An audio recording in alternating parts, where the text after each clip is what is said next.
Good morning, YouTube. Back out at the big job today, and we finally got, see, I got a little bit of Nudura 1 here for a pool kit that's going out tomorrow, but I have just over a mile of 1/2-inch Hepex Uponor hydronic heat tubing. I was gonna name this video laying pipe, but Austin talked me out of it, which is probably good. But I'm gonna spin it around here. We got, today's Wednesday, October 30th. It's gonna be our final 80-degree day of the year. It looks like fall is finally getting here tonight. We got a lot more rain in the forecast. So over the next 7 days, in theory, we're gonna pour over 200 yards here and really be, you know, around the corner on a lot of this job, ready to go vertical up to the next floor and start framing and doing a little more ICF. Another story up right there. But a lot of things have to break right weather-wise now. We're supposed to pour the floors, which I know I told you guys I was gonna do all of this at once. Floors, walls, everything. It's just the way things are gonna work. I'm still missing my buck material. It's supposed to be here tomorrow. There's no chance I can be ready. And Austin is ready to pour this on Friday, assuming I get all this tube laid today. We gotta lay 5,000 feet-ish in the house. And then there's a ice melt system that we're not gonna worry about getting in before the pour out back, and then the hydronics in the pool. None of that's gonna happen, but I'm gonna try to get all of this laid today. And I'll show you, I'll do a little walkthrough on the actual plans and tell you all about kind of like the complications in getting an accurate and correct plan for the hydronics in this, you know, in this climate zone and everything else. We've basically had it redesigned 3 times. So I'll show you that, and then I'll just get into the install, and yeah, and then hopefully this weekend I have a pour video. Okay guys, so in the areas near the manifold, the puck layout is too wide. So we usually use wire mesh, and then we can tie the rebar or tie the pipe down to it on a closer center, which in this case was about 2-inch centers. But then as soon as we get away from the manifold and get out on layout, this pucked heat sheet is so freaking great. It really made it go fast. All right, guys. So this stuff is such a similar color to the pucked foam. I don't know what you're actually able to see. I won't know till I'm editing, but we're almost halfway through at this point. We're on I think zone 7 or 8 out of 16 that are in the house. But we're on our 3rd roll, which is our halfway point when we burn this roll up. And basically I just step it in. We're now onto the easy part of this part of the house because it's all on 12-inch centers, which is the easy way to make runs. Chris, I'm gonna need you to free me up. Sorry, we get snagged. I'll show you Chris's little ingenious reel here in a minute. But it's not perfect. It's better than anything else we come up with. But I basically am running almost 70 foot, one in a straight line, just following the exact plans that the engineer laid out. And then I'm burning up a little under 300 feet per zone. And he laid it out to be super even. And there's 3 manifolds in this house. And this is manifold 1, and it has 9 zones. But the 1 zone is for the actual mechanical room, and it's only about 80 feet long. It's kind of a miniature zone. So just walking it in, it's pretty easy. If you can see right here, there's a loop that I'm about to have to follow. There's a zigzag in this layout. So I want to be 12 inches away. So I'm going to turn here and go to here. And then I'm going to try to turn here. Sometimes it's better off to just bite the bullet and get on the ground. All right, so now I'm back where I go. Made the zigzag, and that is honestly just because they had us back here a couple zones ago. We had to go around a fireplace, and that created a funky little zigzag. So now this is where there's a divide there's a wall that they don't have us going under. So I just turn the corner, and now I'm working my way back, and this is a quick one. I just go back to this zigzag and return 1 time according to the engineer, and then go back out here and I turn again, and then I will be on layout to return all the way back. And that will be this entire zone. It's about 260 feet.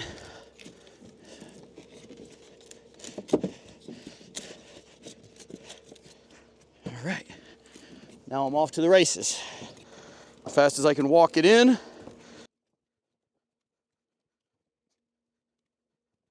This heat sheet heavy is absolutely perfect for this. It can take anywhere from this 1/2 inch up to 3/4 pecs with ease. And it's holding it super nice. There's actually 4 inches of concrete over the top of these pucks. So this PEX is well out of harm's way for setting walls. One of the plans, like I said, we've had these designed 3 times. One of the plans had us going out of the way to get around each wall without going under them. But once I explained to the last engineer how protected, how far these were away from any tap cons or penetration, since the plumber's already put all his stuff in, there's not a lot of risk to them. So we are good to go. Thank you, Keith. The leaves, it is that time of year where we're gonna have to blow it out right in front of the concrete, guys, ultimately. It's kind of fighting a losing battle for the moment. And now you'll see I'm out of pucks and I get onto the wire. Oops, good point, Chris. I'm actually supposed to veer back here so I don't end up with a big hole in my layout.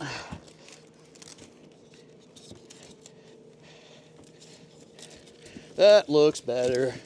Okay, and then I follow this and go around back to the manifold.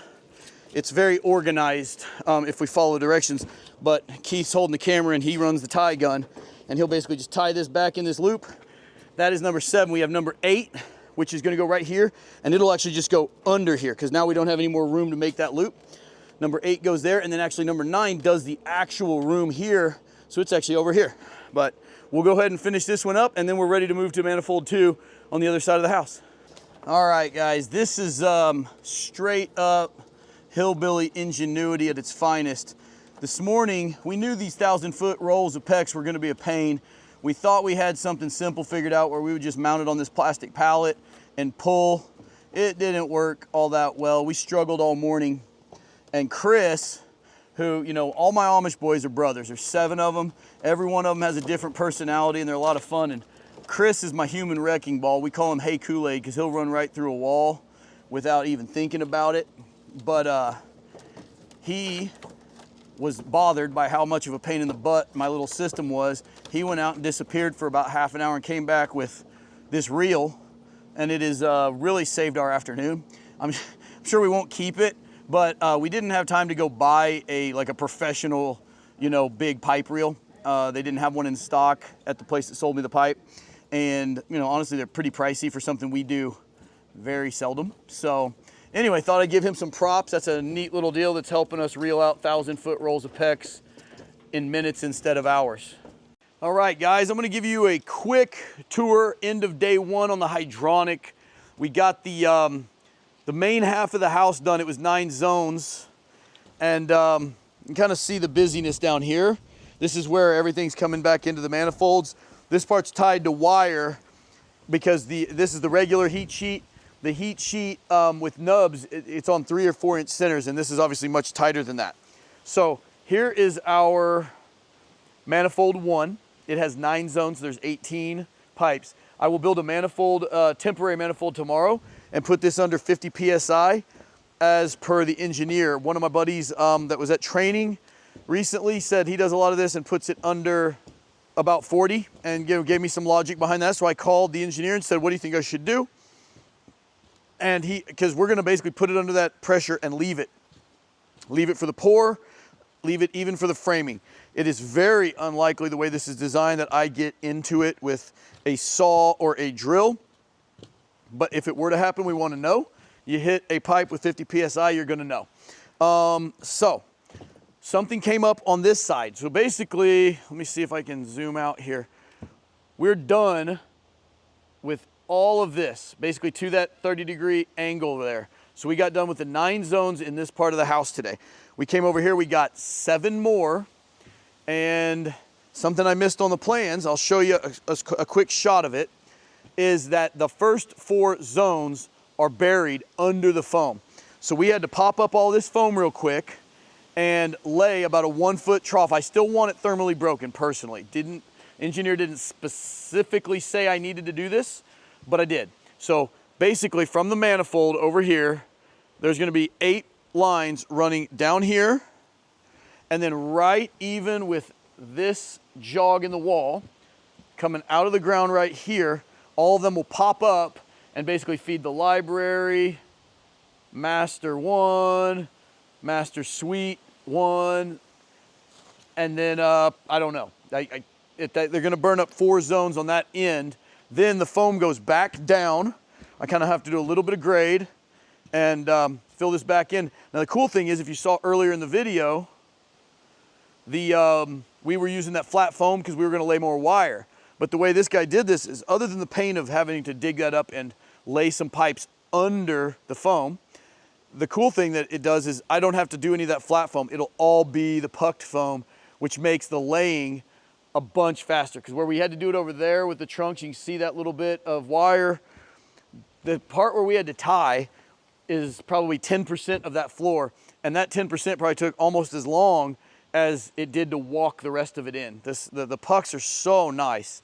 So anyway, I'll show you what this looks like at the end. We're gonna probably need to have this done by noon tomorrow. Then Austin comes in. He's gonna tie pink bar, fiberglass rebar on 18-inch centers. We're not gonna cut it. He's nervous about cutting into pipe. I told him it's impossible with a soft cut saw, that the pipes are plenty deep. But they're using a bunch of floating, high grade laminate floors. So there isn't the concern, like if you had tile, we'd want to really control where the concrete slab cracks, but they're not. They're using laminate a lot of places. So yep, it's coming along, guys. Okay, so we've got this the first 4 zones of the second manifold done. So we've kind of got that running up here, but this is what I was talking to you guys about a little bit ago. We basically had to dig down, and we went ahead and insulated under them. We tied them to wire. And these 4 zones, because they're feeding basically all of this stuff over here. And to get there and still have the other 3 zones be able to go over the top, they have it running in the ground. And it just pops up here. So we are going to about now lay the rest of the pucked foam back into this hole. And now we don't have to tie anything on the surface like we did on the other end. So they're getting ready to do that, and we'll get it finished up.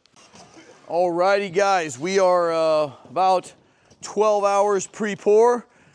We got buck, and my boys don't buck around. They've got almost every window braced up on the front side of the house. There's a couple left on the back to do tomorrow, but we were kind of sharing space. Marshall got over here about noon and has tied almost all the rebar already here in just a few hours. 18-inch centers on the pink bar. Hydronic is completely done. I'll show you what this manifold ended up looking like with it being, we got everything on a little bit of a hillbilly test manifold here. Put everything on 50 PSI. We'll leave it there during the pour and even leave it there for the framing, to where if anything were to hit a pipe, we'll know it immediately. But you can see 4 of the zones, so 8 pipes go down under this pucked foam. And then the other 3 zones over here just run to their natural order in here close. So we've got all this done. My boys also worked over the bastard joints today. I got Petey back, which those of you who know my crew, he's my lead man. He's been off for over 2 months with a severely injured foot. He did his best to burn his foot off, and it's finally healed up, and he is back at it, and it kind of felt nice to have him back on the team today. And he started ramrodding the boys, and they really got a lot done. Honestly, some of these joints are probably overdone, but we don't want to be thinking about it next Tuesday when we pour this.